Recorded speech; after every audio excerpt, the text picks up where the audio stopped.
बसंत चौबे जिंदाबाद जिंदाबाद जिंदाबाद बसंत चौबे जिंदाबाद जिंदाबाद जिंदाबाद मध्य पंचायत की जनता जिंदाबाद जिंदाबाद जिंदाबाद मध्य पंचायत की जनता जिंदाबाद जिंदाबाद जिंदाबाद क्यों पड़े हो चक्कर में कोई नहीं है टक्कर में, क्यों पड़े हो चक्कर में कोई नहीं है टक्कर में। बसंत चौबे जिंदाबाद जिंदाबाद जिंदाबाद बसंत चौबे जिंदाबाद जिंदाबाद जिंदाबाद मध्य पंचायत की जनता जिंदाबाद जिंदाबाद जिंदाबाद मध्य पंचायत की जनता जिंदाबाद जिंदाबाद जिंदाबाद जीतेंगे भाई जीतेंगे बसंत चौबे जीतेंगे, जीतेंगे भाई जीतेंगे बसंत चौबे जीतेंगे।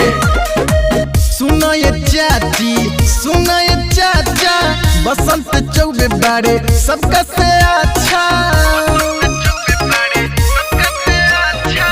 सुनो ये चाची सुनो ये चाचा बसंत चौबे बारे सबका से अच्छा हाथ जोड़ी कहता रे ये बतिया ये जतिया हम के बचावे के बा के मुखिया इनके बनावे के बा कि अब के इनके जितावे के बा कि भारी बहुमत से जितावे के बा। न दल के दलदलों में फंसे न जाति के जंजाल में अपना मुखिया वैसा चुने जो साथ दे हर हाल में, जो साथ दे हर हाल में। बसंत चौबे जिंदाबाद जिंदाबाद जिंदाबाद मध्य पंचायत के करी है विकास हो बिजली पानी दी है इंदिरा आवास हो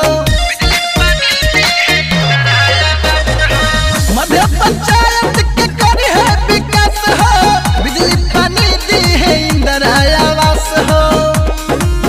सुनी चाचा चाची हमारो ये बतिया संगतिया सबसे लगावे के बा के नहीं के मुखिया बनावे के बा कि भारी बहुमत से जितावे के बा के नहीं के मुखिया बनावे के बा। वक्त बदल देंगे ताज बदल देंगे वक्त के साथ साथ इतिहास बदल देंगे। मौका जो मिले इस बार मुखिया बनने का पंचायत का विकास का रफ्तार बदल देंगे। बसंत चौबे जिंदाबाद जिंदाबाद जिंदाबाद सेवा करे के दी है एक बार मौका बसंत चौबे ना दी है कबो धोखा सेवा करे के दी है एक बार मौका बसंत चौबे ना दी है कबो धोखा। बाटे गरीब के बेटा बनल नेतावा सबके ये बतावे के बा के नहीं के मुखिया बनावे के बा कि अब के इनके जितावे के बा कि भारी बहुमत से जितावे के बा। Nishad recording studio Garhwa.